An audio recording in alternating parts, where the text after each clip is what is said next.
My name is Kristen Madler. I work in USAID's Global Energy Division, and I manage USAID's Energy Utility Partnership Program. I would like to thank the U.S. Energy Association for organizing this event and for their continued commitment to USAID's Energy Utility Partnership Program. USAID and USEA have been working together for over 25 years to utilize public and private sector expertise as critical resources for modernizing developing country power sectors. And today's webinar is organized by the US-Asia Gas Partnership, or AGP, which is a public-private partnership between government and industry representatives to optimize the development of secure, reliable, and economic sources of natural gas across the Indo-Pacific. This partnership includes a series of live and recorded webinars featuring leading US and international gas sector experts hosted by our partners, the US Energy Association, or USEA, and the National Association of Regulatory Utility Commissioners, NARUC. If you haven't done so already, please register for upcoming webinars or listen to pre-recorded webinars in the series at usea.org. Our next webinar will be held on August 20th to launch the roadmap for the development of downstream natural gas markets. This roadmap is meant to serve as a comprehensive tool to aid regional regulators and relevant ministries in mapping out essential regulatory steps, provisions, and considerations necessary to establish diversified and competitive downstream gas sectors in countries integrating imported LNG resources. Following that, in early September, AGP, the Department of Commerce Commercial Law Development Program, and the State Department will collaborate to deliver a case study to highlight lessons from the Philippine Downstream Natural Gas Industry Investor's Guide. And today, we look forward to learning more about the evolution of LNG sales and purchase agreements and considerations to keep in mind as the COVID crisis continues to impact contractual arrangements across the LNG industry. A deep understanding of the existing landscape and business models and forces of change will be critically important as the marketplace adapts for the future. Agile adaptability will likely dictate success as the complex global gas market evolves. I would like to thank you all again for joining today and look forward to seeing you virtually in the upcoming Asia Gas Partner webinar sessions. I would really like to thank our speaker, Agnieszka Asan, for carving out time to share your unique perspective with us today. We greatly appreciate your time and commitment. Agnieszka is a lawyer and a visiting research fellow at the Oxford Institute for Energy Studies. She has expertise and a decade of experience in LNG pricing disputes in Europe and Asia. She lectures in international dispute resolution and energy law at several universities, including the London School of Economics. Her current research is focused on Asian LNG and includes papers with the Oxford Institute on price reviews and arbitrations in Asian LNG markets and scenarios for Asian long-term LNG contracts before and after COVID-19. She is also the editor of the Oil, Gas, and Energy Law Special Issue on Changing LNG Markets and Contracts. So I would like to pass the floor to our speaker. And once again, thank you so much, Agnieszka. Thank you. Thank you very much for the introduction. And it is a great pleasure to be here to contribute to your webinar series. I'll speak today about innovations in LNG contracting and discuss my recent research published by the Oxford Institute for Energy Studies. And our plan for today is as follows. First, I will briefly look at the evolution of international LNG sales contracts to spend more time on novel features of Asian LNG SPAs, to then discuss the impact of COVID-19 on SPAs, and then to offer some conclusions. By way of background, today we have a very strong LNG industry, substantial trade flows. When we look at the LNG trade, back in the 1960s, we essentially had only two sources of that LNG. First, trade flows from Algeria to France and the UK, and the exports from Alaska to Japan. Those first trades were made on the basis of long-term contracts, and the first such long-term contract for deliveries to Asia was concluded in 1967 by two US sellers, Phillips Petroleum Marathon Oil, and two Japanese buyers, Tokyo Electric and Tokyo Gas. The agreement was for 15 years, and it was subject to governmental approvals and required substantial investments in LNG infrastructure, as well as the construction of LNG vessels. One of those, Polar Alaska, you can see on the slide. It was a very substantial effort, which had to be completed within a short time frame back then, but it was a success, and the first delivery of LNG to Japan took place in November 1969, and this is how the imports of LNG to Asia started.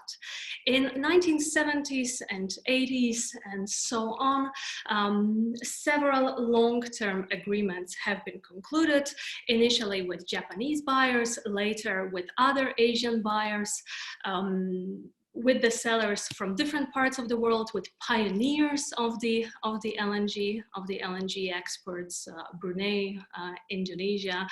A substantial trade has been built on the basis of those long-term sales agreements. Those locked-in deals, very rigid deals, providing for point-to-point delivery from a specific source of origin to a specific port of destination of LNG carried by a designated LNG vessel. They were long-term in nature, very long-term. If we look at other types of commerce and lines of business, not unusually 20 plus years, 30 years, and effectively on 100% take or pay basis. For a number of decades, the only way to sell LNG abroad was to sign a long-term contract. This has changed. This has changed at some point in late 1990s and the beginning of this century, with the emergence and later a rapid growth of LNG trading on short-term and spot basis. The emergence of those alternative options to sell LNG abroad has challenged the long-standing predominance of long-term contracts. It has also led to the proliferation of portfolio long-term sales, and it has significantly changed the contractual landscape in the LNG industry, moving it from a trade based on long-term contracts to a much more diverse new world of international sales arrangements. Now, in this diverse new world, long-term contracts are still the predominant force. They are required for a variety of reasons. Taking the buyer's perspective, it could be the security of supply, but mainly they are required for financing. What you see on the slide, the 20 Eiffel Towers, are the equivalent of steel which was required for the construction of offshore pipelines only in the PNG LNG project in Papua New Guinea.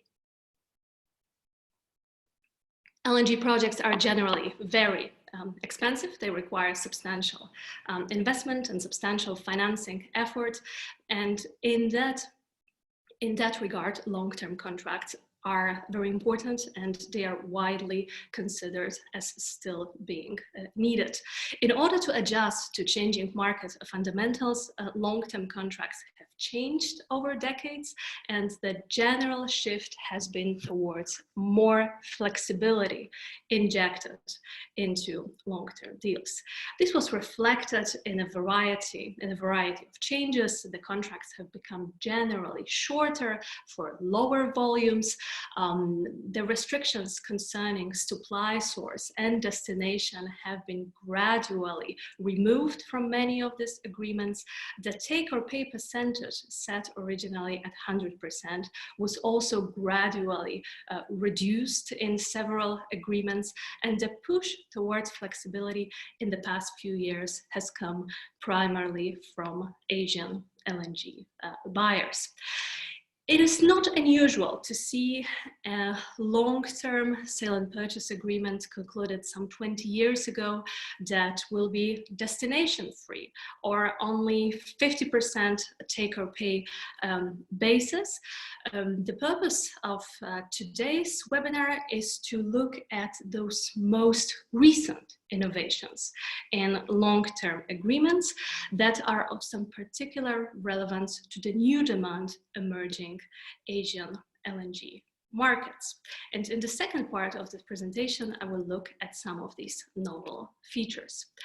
To start with the core, with the key price term, the price formula. Taking a step back, traditionally, the prices under long-term contracts have been inserted on a fixed basis. That was the case for the very early Asian LNG SPAs.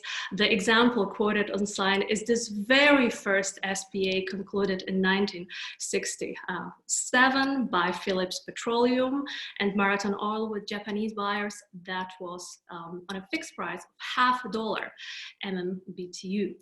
Since 1970s, since the oil price shocks, the decision in terms of pricing arrangements has been changed. The predominant pricing mechanism has become oil indexation. The price formula in a contract is a highly confidential detail of those agreements, but there is a standard formulation which can be shown, and the variations of this formula can be found in a variety of contracts up until now. That formula consists of the crude oil benchmark, JCC, most commonly, Japanese crude cocktail. It could be Brent too, or another crude oil benchmark. Then there is a slope, which is a percentage, and a fixed value constant. Now the particularities of the price formula keep changing over the life of the contract. They keep changing in price reviews. The slope can be adjusted. The same can be the case for the particular oil price benchmark or the value of constant. But the existing agreements in Asia largely retain the oil price indexation. So price reviews under existing contracts executed in the past few years have not led to the departure from oil indexation. In new agreements concluded in the past five years, we see a much more diverse landscape in terms of price mechanisms that can be applied. Now, the influx of US LNG has led to an increase of contracts that apply hub indexation. The formula quoted on slide comes from Cheniere contracts. Some of these are publicly available. Some variations of that forms are, of course, possible. Henry Hub, the indexation to Henry Hub has been widely used as part of a hybrid pricing approach that combines oil and hub indexation, for example, on a 50 basis. An interesting novel pricing mechanism emerging in Asia will be to link the contract price to a spot benchmark. And Platts Japan Korea marker has emerged as the key index in that regard. Some preliminary offtake agreements have been concluded in the past few months for deliveries of LNG on long-term basis with the price linked to JKM. JKM can be used as part of a basket. So we'll be speaking about hybrid pricing with spot components, or potentially in the future on a standalone basis. So these are emerging alternative pricing mechanisms, the most relevant ones, practically speaking, in contract negotiations. There can be other alternatives that can be a link to coal or to other commodities. The key point, though, is that the oil linkage remains by far the predominant form of pricing mechanism in Asian LNG SPAs. In terms of changes that have been executed to oil link contracts, the key innovation could be in terms of how to reopen this oil index price. And the key method of opening the contract price in a long-term arrangement is to do that through the avenue of a price review clause. Traditionally, this has been very problematic in Asia because Asian LNG SPAs did not contain price review clauses. Those first generation price review clauses have been very general in nature and essentially only required the parties to meet and discuss the matter in good faith without specifying any particularities of the price review process or consequences in the case of the parties' failure to reach an agreement in good faith negotiations. What those contracts only clearly stated was when the price can be reopened. And in that regard, the first generation price review clauses were fairly inflexible, restricting the ability of the parties, or the interested party, to reopen the contract price to specific and narrowly defined time intervals, typically every 10 years. The end result, in short, was that it was very difficult to reopen the contract price under older LNG SPAs, and if that price review process was triggered, it was very lengthy due to the lack of any time limits for price review discussions and uncertain in terms of the next steps. Now, those flaws, those perceived flaws of price review clauses have been subject to a discussion over the years, and this resulted in what I would label as a new generation price review clauses in the contracts concluded in the period of the past 5 years. Those contracts offer more flexible opportunities to reopen the contract price, stipulating shorter price review intervals and allowing for the reopening of contract price every 4 to 5 years. Those new generation price review clauses also offer specific guidance on the substantive price review criteria that should be considered in a price review, starting with specific factors, including prices in a specific location or prices under comparable long-term contracts or under similar sales into a particular location. Those new generation price review clauses that offer a detailed guidance on price adjustments also quite often stipulate some limits to price adjustment, either providing for high and low figures that are acceptable to the parties or the percentage value of the departure from the contract price, which is allowed. Those newer, more recent price review clauses also prescribe specific effects of price adjustments, including the temporal effects, either stipulating that the new contract price should be applicable in a retroactive manner, allowing the opportunity of backdated payments, or that it should start to apply at some specific point of time in the future. Now, depending on the arrangement that is preferred by the parties, whether it's retroactive price adjustment or a forward-looking price adjustment, the key point is that the parties have a clarity on that, on the temporal effect, and it was not necessarily the case, and a very contentious point in earlier price reviews. Now, finally, those new generation price review clauses make an important clarification in terms of the steps, the required steps in the price review process. Good faith discussion remain the most important starting point, the first step.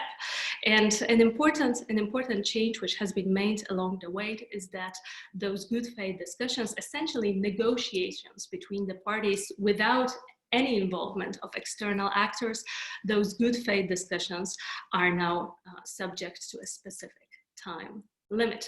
It could be 6 months, it could be 3 months, that is subject to the preference of the parties. But there is a natural end, a specific end to those discussions, so that they will not last for several years. And so a second step after failed price review discussion is available.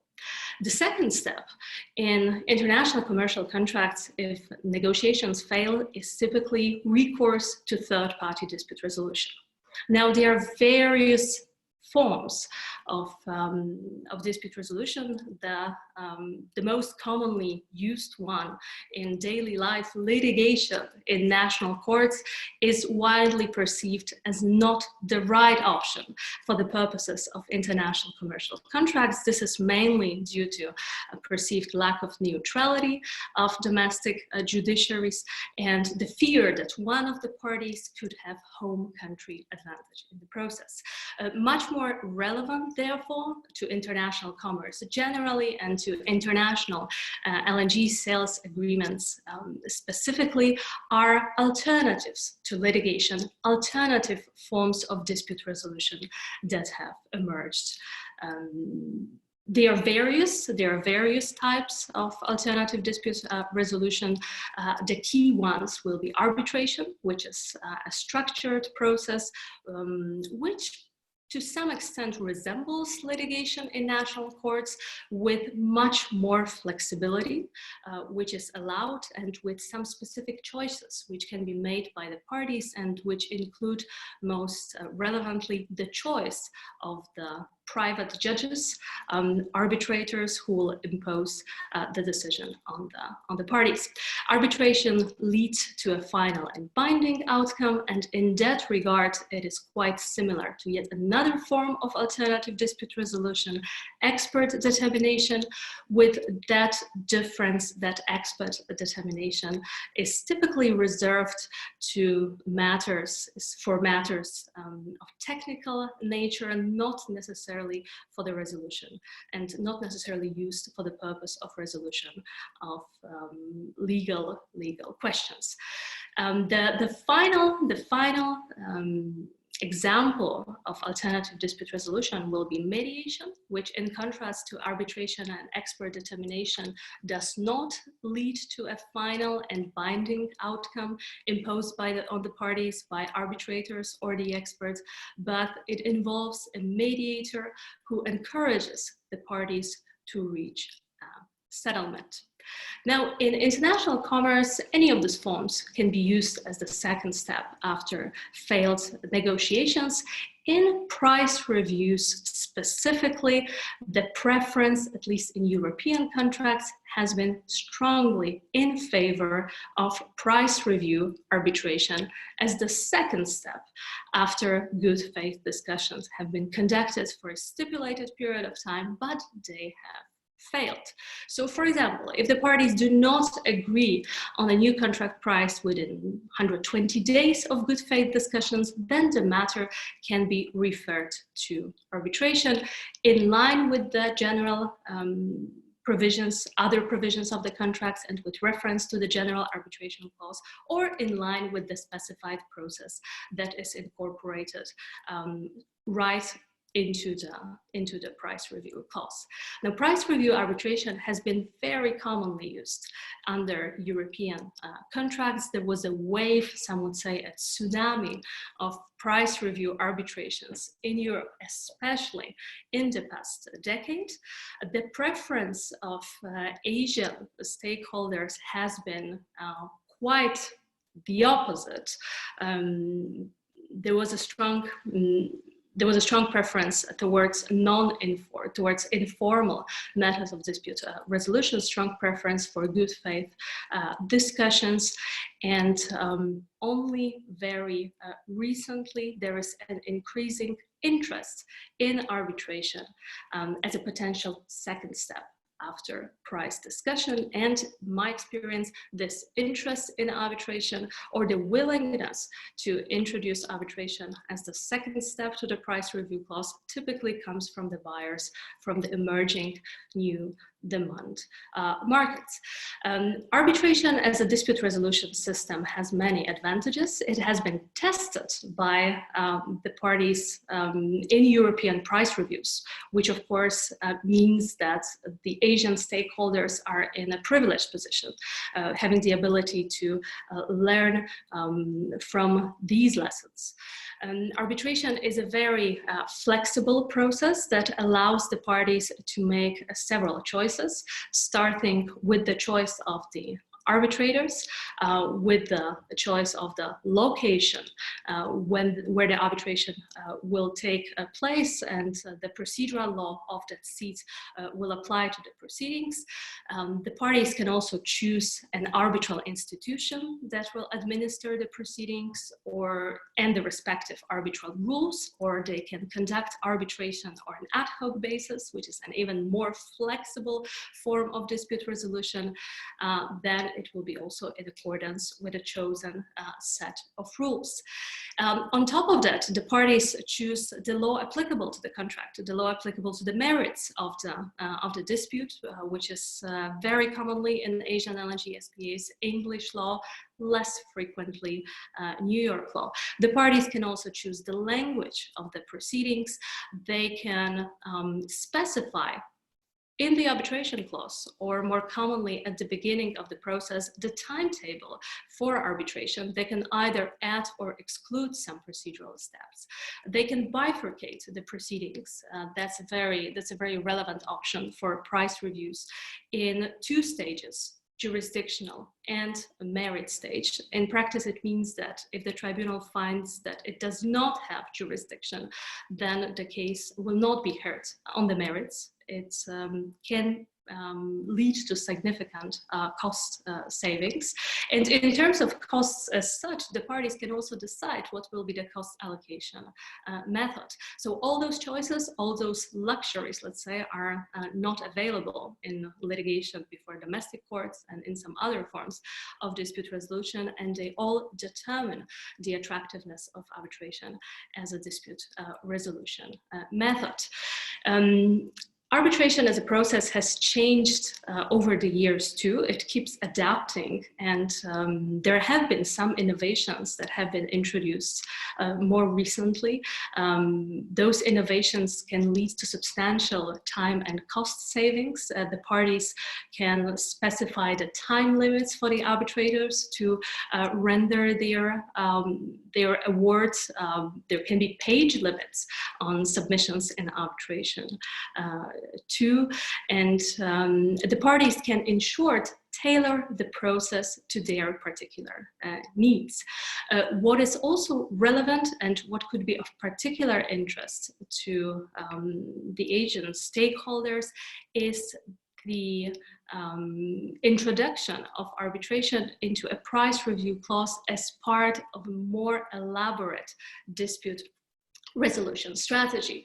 And the parties in contract negotiation indeed increasingly see price review arbitration potentially as part of a multi-step dispute resolution process. This essentially means that there is a step between good faith discussion and arbitration. Mediation, when the parties may reach an agreement which saves the cost of arbitration, which is a more costly method, there is yet another opportunity to resolve legal issues in arbitration, and only then to move to expert determination for the purposes of the adjustment of the contract price. So there is, in essence, a mix and match between the dispute resolution options, and those options have been not that common in European price reviews, which have been conducted on the basis of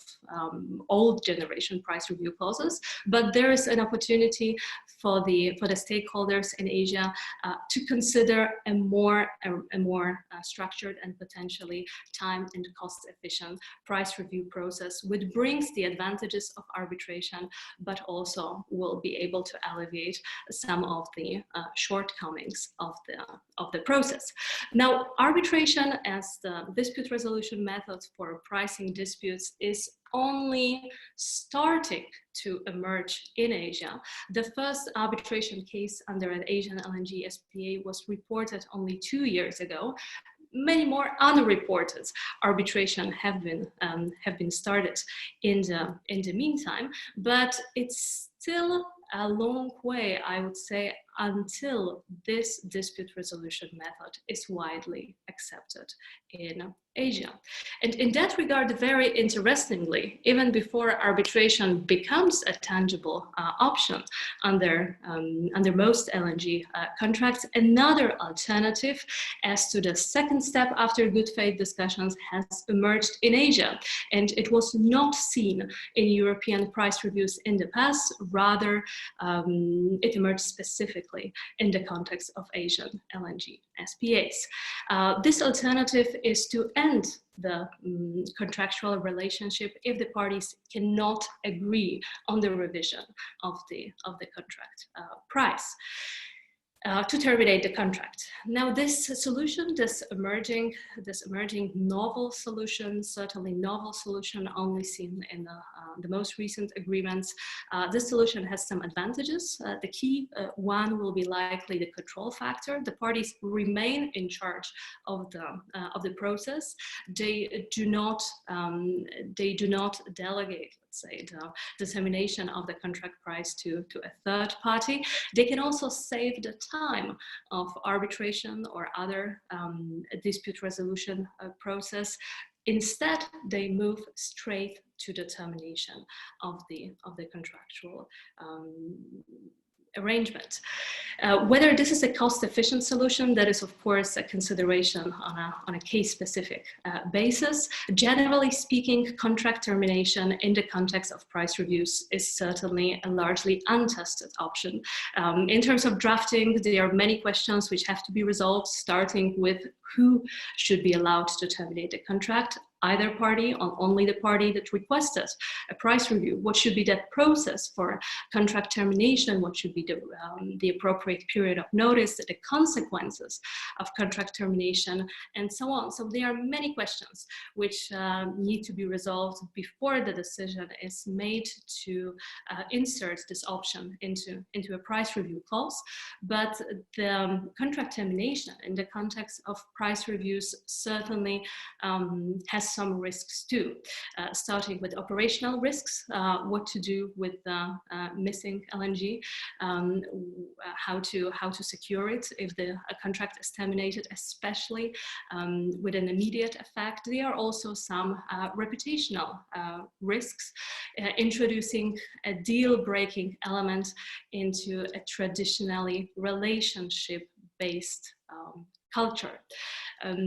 Without looking that far as to the 1960s, over decades and for a large part of the history of the LNG trade, the LNG business emerged as a closed and small club of LNG producers and buyers, and in that club the relationships were very important, and for that reason arbitration was not accepted upfront as a dispute resolution option, but quite interestingly, I would say strikingly, in that context, the idea of contract termination in response to failed price review discussions has emerged instead. In the meantime, now the contract termination, specifically in the context of price reviews, leads me to the final point on novel features of Asian LNG SPAs, which is to address the changes to termination rights, which have been implemented over the past few years. And here the starting point will be that those termination rights have been very limited in earlier contracts, almost inexistent. When you look at Japanese contracts up to the last decade of the past century, you won't even find likely specific provisions on contract termination. There will be only some narrowly defined termination events that will be listed in the agreement. Practically speaking, those events will be limited to bankruptcies of market participants, some government actions that could happen along the way. And if there is a decision to terminate the contract, then it has involved in the past quite a lengthy and complicated process, starting with the notice of intent to terminate, with the requirements to engage in good faith discussions before a notice of termination is served. Then the notice period will pass and the agreement will be terminated. So the option of contract termination, even if it was available under Asian LNG SPAs, it was difficult to implement. It has changed. And in short, it has become easier to terminate an Asian LNG contract. In newer generation agreements, the parties will find extensive provisions on contract termination with a variety of events that can lead to that result, and they will likely find circumstances that can even lead to contract termination with immediate effect. And one of those specific contexts where contract termination can be contemplated is the termination in the event of some unforeseen, extraordinary market circumstances which are beyond the control of the parties, in the force majeure context of hurricanes, natural disasters, or the pandemics, although whether the pandemic qualifies as a force majeure event is of course a question which can be answered only on a case-specific basis. But in the context of force majeure, it is increasingly possible to terminate the contract for the parties if they fail to agree on temporary contract adjustments. Earlier, this right was typically subject to some quantitative restrictions. In other words, the buyer, for example, could terminate the SPA only if it failed to take more than 50% of annual contract quantity.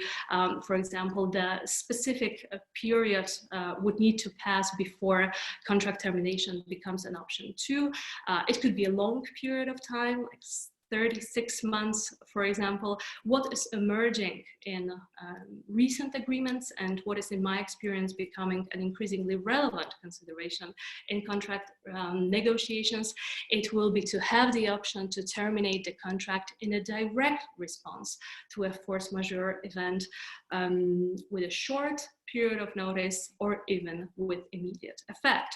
And there is a specific reason why those considerations have become so relevant in the past few weeks, and this is of course the impact of the current pandemic. The pandemic has affected significantly the LNG business originating in the top in the top importing countries and gradually affecting the entire LNG value chain. There have been several responses to the effects of the pandemic, to a rapid decrease in domestic demand in particular.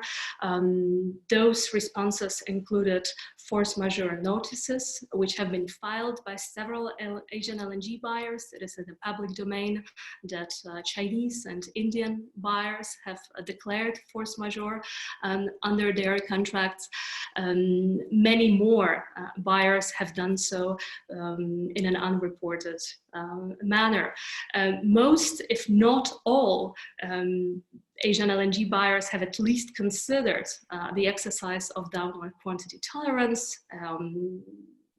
The percentage that allows for that is typically set strictly at between 5 to 10%. That was, let's say, the first response mechanism to alleviate the effects of the drop in domestic demand. The parties who had this option, the buyers who had this option, could cancel cargoes. That could be particularly the case under US contracts, which have the most elaborate cargo cancellation rights. There have been several requests from the buyers to reschedule deliveries, to divert cargoes to other locations, primarily to Europe. Multiple requests for price reviews have been filed too, in response to record low spot prices, and the price reviews which have been triggered before the COVID crisis, at least some of them have become more contentious in response to recent market events. Now, the COVID crisis has brought several contractual mechanisms to the spotlight, and the crisis is ongoing and it could deepen or worsen over time. There is also outlook that there will be further developments in terms of disputes that have already increased under the contracts. This includes mainly force majeure and price review disputes. Some of these disputes will be likely resolved in arbitrations. Rather unusually, in Asian LNG contexts, those disputes could involve claims for breaches of contracts that have been extremely rare in the past in the relationship-based industry, or potentially some market participants could also terminate their contracts, including as a result of bankruptcies, cash flow issues, and the willingness to turn into more favorable alternative contractual arrangements. Now, while the full impact of the COVID crisis remains to be seen, it seems clear already that the ongoing pandemic will have a significant impact on the evolution of contractual arrangements in Asia. And in my recent paper, I argue that the pandemic has, in essence, highlighted three needs for changes to both price and non-price terms in Asian LNG SPAs. First, the pandemic reinforces a long-standing discussion about the rationale of tying the long-term price of LNG to the price of oil. The OIS has published a significant body of research on the rationale of that link, questioning the rationale of that link, and there are indeed several downsides of indexing the long-term price of LNG to that of oil. There is little similarity between the market fundamentals for both commodities. There is an exposure to geopolitical shocks that has been felt so tangibly in the past few months. There is also volatility of oil prices that some market participants may no longer wish to be exposed to. The last context of global disruption back in 2008 led to the discussion on the removal of oil linkage from European contracts.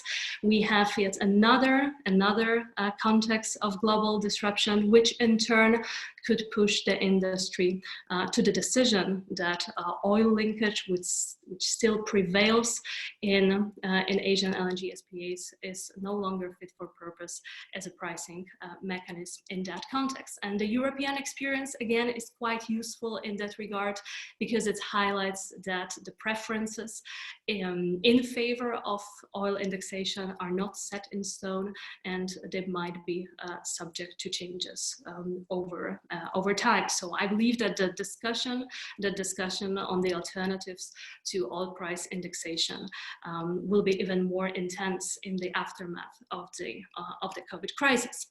The past events have also brought to the spotlight the provisions that are important in terms of responsiveness to market disruptions. The crisis has triggered need for several operational adjustments, like cargo diversions, delays, and so on. And the provisions restraining the exercise of those delivery flexibility arrangements are likely to come under scrutiny after the crisis. Long notice periods before being able to divert a cargo, for example, or the requirement of seller's consent to that diversion are the examples of considerations that could be relevant and potentially subject to a discussion and some changes in the aftermath of the crisis. While the parties will be certainly discussing some adjustments to volume and destination flexibility arrangements, an unexpected fallout from the crisis could be the involvement of the regulators.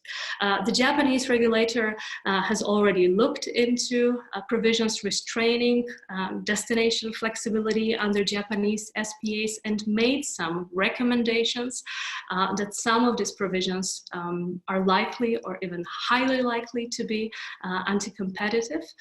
The Korean Free Trade Commission was looking into destination flexibility arrangement under Korean SPAs some time ago. Other regulators could potentially follow, especially if the domestic buyers were unable to take advantage of those alternative flexibility of arrangements that might have been available elsewhere. So both destination and volume flexibility arrangements, for example, in terms of the acceptance for the take-or-pay obligations, could potentially be subject to some regulatory scrutiny in the aftermath of the crisis. As much as the crisis has exposed some issues with pricing, some issues with operational flexibility, in my view, the most tangible need for changes exists in terms of contract adjustment mechanism. The past few months have exposed several weaknesses of price review and force majeure clauses. They have also highlighted that the parties should diversify their risk in terms of contract adjustments in a broader pool of contractual arrangements. So my final point to emphasize will be that the COVID crisis has highlighted not only what are the weaknesses of contract adjustment mechanism, let it be that price review clauses are still too inflexible, allowing for contract reopening every 4 or 5 years, and if that window of opportunity is not available at the moment, it might be still a few more years before it becomes available to the market participant needing that price revision. It was difficult for some market participants to take the advantage of their force majeure entitlements. So there were some weaknesses of those mechanisms, and those mechanisms have failed some market participants. But what the crisis has exposed most tangibly, I believe, is that what is lacking in Asian LNG SPAs, which is the opportunity to reopen the contract, not necessarily through the avenue of a price review clause, not necessarily through the avenue of a force majeure clause, rather on the basis of a clear contract reopening mechanism, which is not available in most Asian LNG SPAs. And in that regard, the approach to contract renegotiation today, which does not allow for the reopening of non-price terms outside of the context of price reviews, that approach calls for rethinking. So in my last paper, I propose a model renegotiation clause, which is based on a renegotiation clause in a license agreement under English law, which offers such clear basis for the reopening of the contract terms in order to adjust them to changing market fundamentals. That a basis for renegotiation should cover both price and non-price terms and allow for gradual adjustment to contract terms over the life of the contract. Now, the model clause can be, of course, subject to several modifications, including in terms of what can trigger contract renegotiation, what should be the contract review process, whether it should involve recourse to arbitration or not, what should be the limits to contract adjustment, and so on. The particularities can be, of course, discussed on a case-by-case basis, but the key point is to create that practicable basis for contract renegotiation, which has been lacking in Asian LNG SPAs. Now, moving to the conclusions, very briefly, it is to highlight that long-term contracts keep evolving, and the context of the past few months, the COVID-19 crisis, will, in my view, have a significant impact of the evolution of contractual arrangements in the industry. In the short term, we expect disputes, and we could see some contract terminations. On the other hand, some concessions which have been made in terms of cargo diversions or otherwise in the past few months, and in a spirit of mutual cooperation, could make it easier for market participants to agree on the next generation contract fundamentals. Now, the short and spot alternatives are becoming increasingly relevant, but despite that increasing relevance of alternatives, long-term SPAs remain the key contractual mechanism, and it is up to market participants to decide whether they will adjust to changing market fundamentals or ultimately disappear. But in order to continue coexisting with shorter-term alternatives, it is crucial to create a strong basis for a recalibration of long-term contract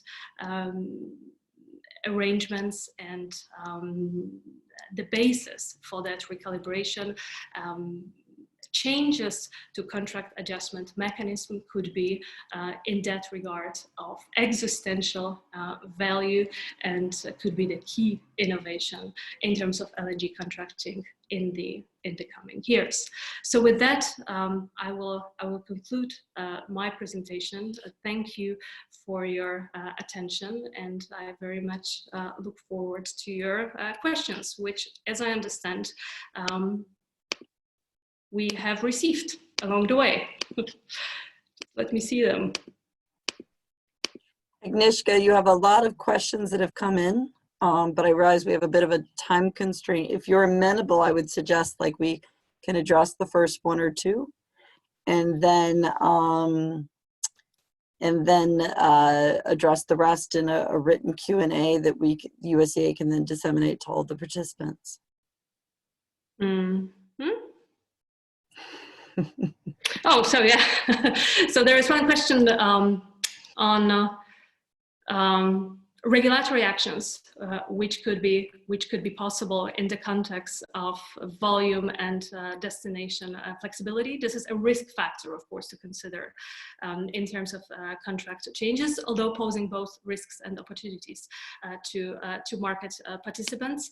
I believe that the difficulty in terms of exercising volume and destination flexibility that have been experienced by Asian LNG buyers could trigger interests of the regulators, and that this interest could be either reflected in some specific regulatory actions prohibiting some forms of restraints on destination or volume flexibility, or it could be potentially an involvement of governments at the time of contract negotiation that will require, that involvement will require some changes to the existing arrangements. So that will be again an unexpected fallout from the crisis. But the actions of the Japanese Free Trade Commission are a good example how the involvement of regulators can influence the evolution of specific contractual arrangements. Then there is a very interesting question whether there are price review clauses in LNG SPAs with Henry Hub's index pricing. That's a great question. In European contracts where the original oil price indexation has been replaced with hub indexation that will be more likely to NBP or TTF, the price review clauses have been retained, and it leads to the result that hub indexed contract has a price review clause. For US LNG contracts, traditionally there were no price review clauses. The market responsiveness should have been secured by the hub indexation as such. That was the rationale for the lack of price review clauses. But in the context of recent events, there is some interest in a discussion of whether that should remain the case, or whether there should be more general options for contract reopening, even if the price under that contract is indexed to a hub.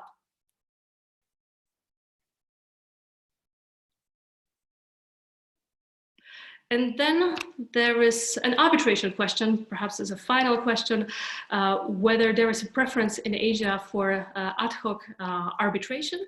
Arbitration as a dispute resolution system has gained popularity in Asia in the past few years.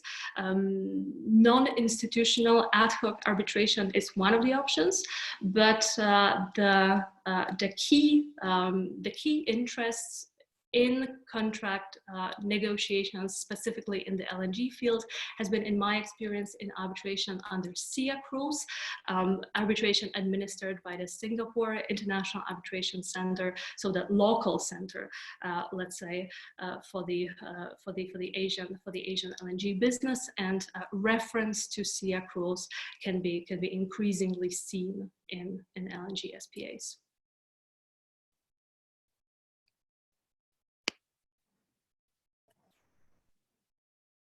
Do you want to try squeezing in one more? We have 3 minutes. Okay.